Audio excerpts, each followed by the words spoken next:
Bienvenidos a una nueva edición de la filosofía y sus laberintos. El tema que elegí para este video es el de reflexionar en torno a la célebre pregunta kantiana: ¿qué debo hacer? Recordemos que Kant plantea que hay cuatro grandes preguntas, digamos, y la pregunta ¿qué debo hacer? Sería la pregunta que inicia la ética filosófica, ¿no? Adviértase varias cosas, ¿no? Quiero advertir varios detalles sobre esta pregunta. Sobre eso girará, en torno a ello girará este video, digamos. Se trata por lo pronto de una pregunta en primera persona, es decir, donde el sujeto que se la plantea es a la vez el agente que tiene que realizar una determinada acción, que tiene que tomar una decisión, digamos, para realizar o no una determinada acción o entre dos alternativas distintas, de modo que es una pregunta acuciante, digamos, una pregunta que puede eventualmente ser dramática, ya que refleja un poco lo que uno hará con su propia vida, ¿no? O al menos en un determinado momento relevante. De modo que una pregunta no es una pregunta teórica, sino una pregunta más bien práctica, no en el sentido de una pregunta técnica de cómo hacer determinada cosa, sino una pregunta propiamente normativa, ¿no? En ese sentido estoy apelando a la distinción entre una pregunta técnica, ¿sí? Donde hay una cierta forma de lograr un determinado objetivo, y acá que no es ese el caso, ¿no? Sino que estoy frente a una pregunta normativa, de una pregunta que me indaga, digamos, sobre qué es lo que corresponde hacer, qué es lo que debo efectivamente hacer, ¿no? Realmente esta pregunta se plantea en primera persona, nos plantea todo en algún momento de la vida, salvo que alguien sea un psicópata, por ejemplo, que no le importe nada. Se plantea ante ante un dilema donde por lo menos hay dos alternativas, ¿no? Para algunos teóricos, digamos, ambos miembros de un dilema tienen que ser normativos para que estemos frente a un dilema efectivamente normativo o un dilema moral. Pero a mí me parece, al menos, que no hace falta que los dos miembros de un dilema sean normativos, sino con que bastaría con que uno de ellos sea normativo y otro no, para que estemos ante una pregunta normativa y ante un dilema moral. Entonces, por ejemplo, supongamos que estoy ante en un examen y tengo la posibilidad de copiar, y me pregunto, supongamos, qué debo hacer, ¿no? Si debo hacer lo que deseo en el fondo, que es copiar, o más bien debo abstenerme de realizar esa acción porque es inmoral, ¿no? De ahí estoy frente a un dilema normativo, sea cual sea la decisión que tome.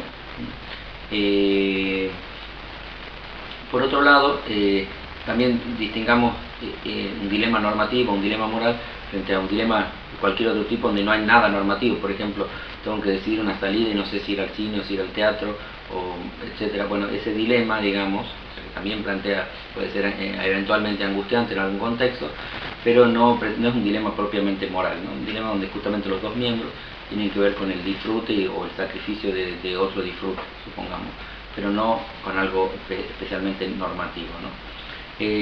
Adviértase también que la pregunta ¿qué debo hacer? Si está planteada seriamente, no es, si bien está formulada en primera persona del singular, es decir, se refiere al yo, y en ese sentido es una pregunta acuciante y es relevante plantearla así. La pregunta ¿qué debo hacer? Es una pregunta que alude tácitamente a una dimensión que supera al yo, digamos. ¿Qué debo hacer? Significa también qué se debe hacer en estas ocasiones en que se plantea un dilema de este tipo. Es decir, que es una pregunta que apela a algo mucho más general de lo que parece. Apela justamente a una norma que no está presente meramente, que no vale solamente para el yo que se plantea la pregunta, sino una norma social, digamos así, o una norma moral, es decir, cuya existencia precede de alguna manera la pregunta. De modo que lo que debo hacer yo es lo que debería hacer cualquiera que estuviera en mi mismo lugar, ¿sí? En ese sentido, efectivamente estamos ante una pregunta normativa, ante un verdadero dilema moral. Lo que yo quisiera destacar a partir de ahora es que, contra lo que dice Kant, o por lo menos como suele reproducírselo, no estamos todavía frente a una pregunta filosófica, ni siquiera ético-filosófica, quiero decir, cuando nos planteamos qué debo hacer. Insisto que es una pregunta que se plantea cualquiera, no hace falta que la formule, por cierto, de esa forma, ni siquiera que la formule lingüísticamente, puede ser una expresión de una angustia frente a la incertidumbre de lo que debe decidir, supongamos, ¿no? Para que sea una pregunta específicamente filosófica, de las que se puede plantear un filósofo, tenemos que preguntar, primero pasar del singular a la dimensión del nosotros, ¿no? ¿Qué debemos hacer? O al impersonal, ¿qué se debe hacer? ¿No?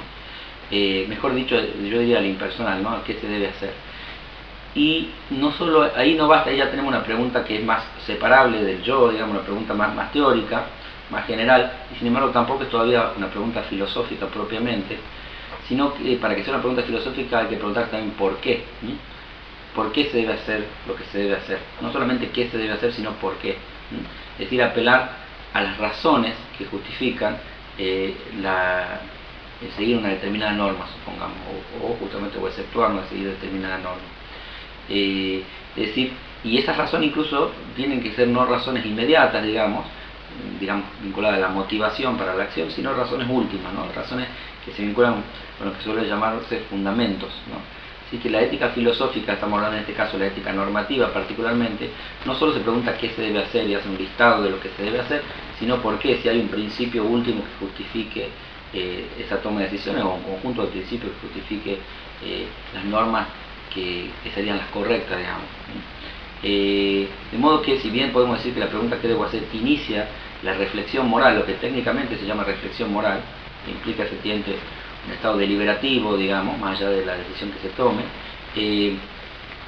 no inicia todavía la ética filosófica. Para ello tenemos que ir más allá, indagar de forma más profunda y hacer preguntas que ya sí son teóricas, que si bien nos involucran en la praxis, están separadas de nosotros y que se espera, digamos, en el caso de la ética normativa, respuestas integrales donde esos criterios últimos eventualmente a los que se podría llegar no solo valen para la acción que yo individualmente para la decisión que tengo que tomar, sino para cualquiera que tenga que tomar una decisión en otros contextos, ¿no? Porque justamente se busca el fundamento último, fundamento general a todas las normas morales mediante la ética normativa, al menos de forma tradicional, ¿no?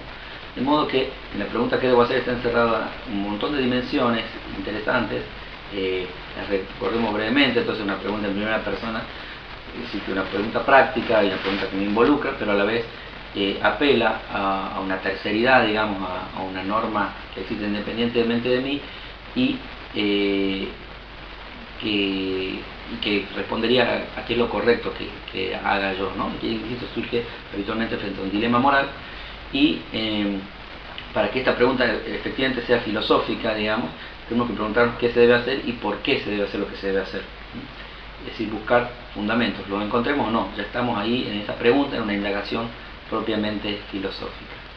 Bueno, esto ha sido todo por este video, gracias por verlo, les agradezco a aquellas personas que hacen comentarios, que dejan comentarios o que lo comparten, y nos veremos en una próxima edición de la filosofía y sus laberintos.